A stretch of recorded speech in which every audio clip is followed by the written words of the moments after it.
Couple of interesting takes in the Gazette over the past couple of days. Bill Brownstein, Josh Fried, and we're going to get to both. Bill's going to be here first because Bill did a piece.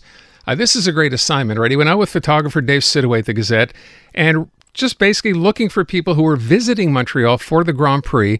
And Bill, to a person, everybody you met and talked to had only great things to say. Is that possible?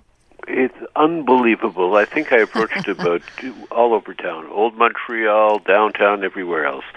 And there's got to be something that's bugging you here. No, this is absolutely fabulous.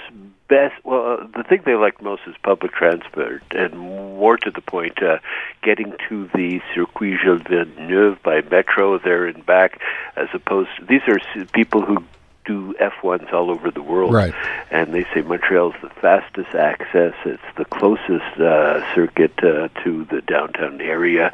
They think it's a wonderful pedestrian city. And I said, what about those orange cones? Did you notice those orange cones? And the only cones they notice are those nose cones on the F1 autos. Yeah. They don't know.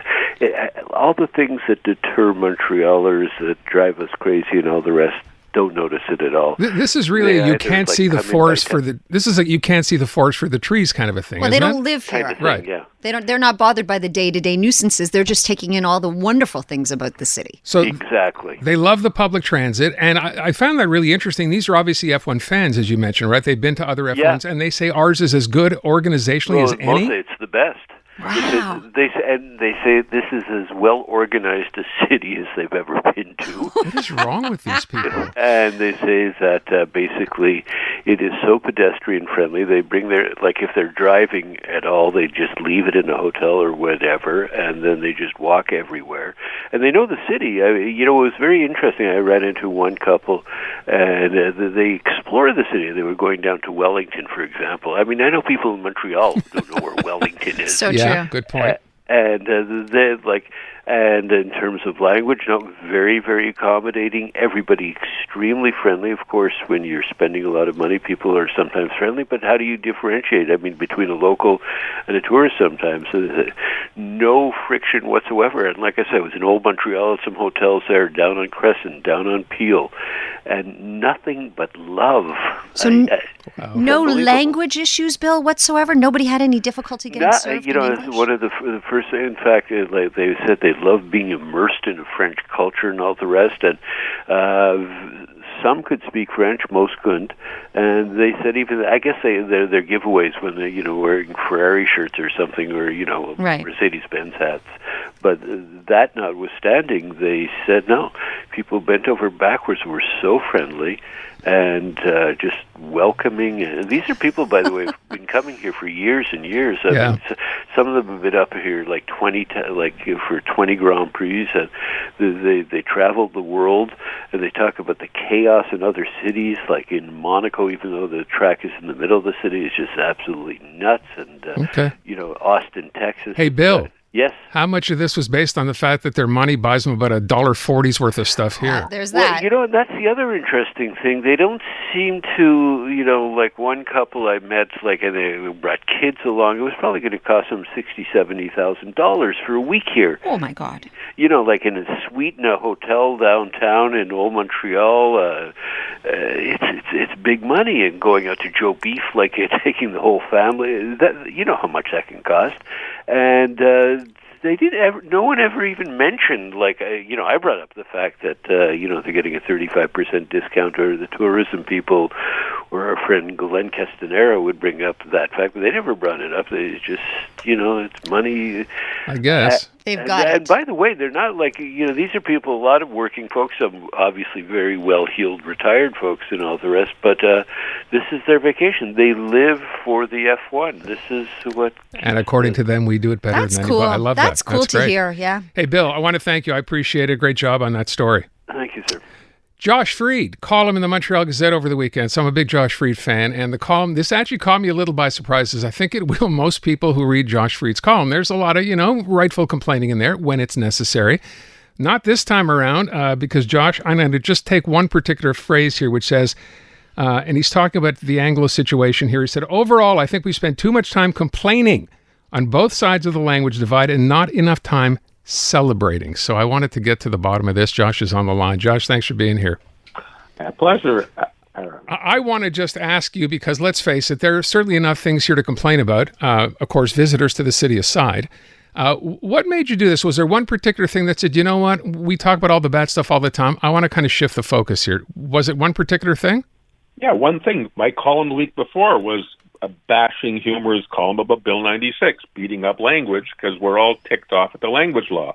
But I also love living here, so I decided I'll look into statistics. Why do I like it so much? And I looked into all the latest major government statistics on what would make us want to live here.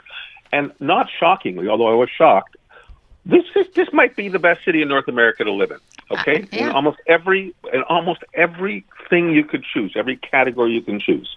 Okay, and we get blinded by the language signs and orange conitis, but really at a practical living level here, we have the lowest crime rate in the country and in the continent. We have the lowest accident rate in terms of cars and car accidents on the continent.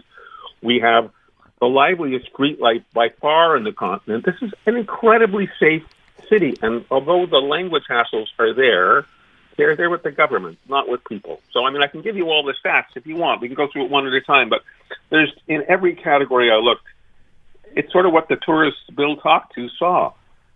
This is an unbelievably good city to live in if you can find work and if you can tune out the language issues, even while you oppose them. To that point, though, Josh, you also point out in your piece, when you talk about the fact that we've learned this in the last, set of statistics, that Anglophones here, we went from being, the ones who were making the money and had the good jobs, to suddenly we find ourselves on the other end of that scale, though. That's a bit of a price we pay here. We make $5,000 less than Francophones now. We the wealthy Anglos, right? And it's hard to say why. It shows you people stay here for various reasons, and wealthy people may leave, I suppose. That's an equalizer I'd like to see undone, but, what are you going to do? I think a lot of Francophones work in the civil service, work in the police department, work in the fire department. We don't tend to, for a bunch of reasons. We make less money. But that doesn't mean we have less fun. I would argue we have more fun. Go to the festivals. Most of the festivals in town, you see more Anglophones than Francophones half the time, Yeah, and that's where we fall back in love with the city, right? Like we get fed up with the day-to-day things that annoy us, like we said, the nuisances, but then we fall back in love with the festivals and Grand Prix and yada, yada. But what I guess kind of what I'm wondering here, along the same lines of what we were talking about with Bill, is that the key? Like it's a great place to visit, but if you have to live here day-to-day, the nuisances kind of end up overshadowing the beautiful things about the city? I would say not at all. I would say crime is the biggest problem in the state. Okay, National Post, like 1 month ago, ran a piece on the fact that violent crime and murder is soaring in every last Canadian major city. No, it's not. There's one city it's not. It's here. Fell 30% this year, according to police statistics last week. And our homicide stats show we are so far and away the safest city, the least crime, the least violent crime in America. It's unbelievable. The only city even close to us, Tash, is Toronto. They have twice our homicide rate per capita. We walk the streets here completely feeling safe all the time. Do you know how rare that is? We take it for granted. You shouldn't take it for granted. I love Unbelievably safe city. Okay, we used to make fun of car driving here because it felt like a roller derby 25 years ago. Yeah. To my astonishment, we have the lowest accident death rates in North America as a city. Maybe it's because the orange can't get anywhere.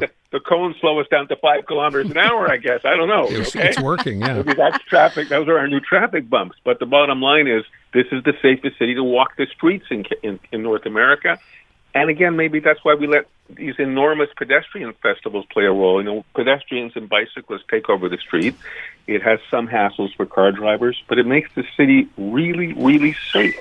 These are important things, that you can walk your city streets safely is big.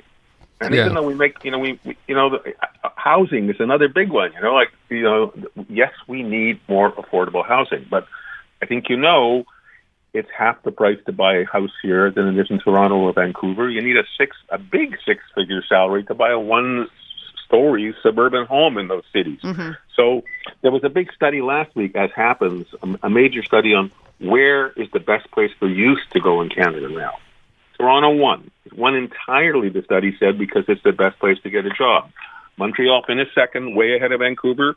And the study pointed out on every other indice except employment, this is the best city for youth to be in. It's we take so many things for granted here, We do. guys. We do. We do. And so we whine about orange cones. We should, and the language thing is a grim thing. But as I said in the column, the language thing is a government thing. How many people actually have a problem on the streets of the city? Yeah. I can barely speak French to half the people I talk to because as soon as they hear my Anglo accent, they say, "Oh, this is a great chance to speak English. Yeah. I'll practice with him." So I stick to French. They stick to English. We have this bizarre conversation, which is so civilized and so wonderful. The government doesn't reflect the people in this regard. So I will wrap true. it up by So using true. the last sentence you have in your piece, which is life here doesn't always work in principle, but it sure works well in practice. Josh Freed, Montreal Gazette. Josh, thanks so much. Appreciate the time. A pleasure, guys.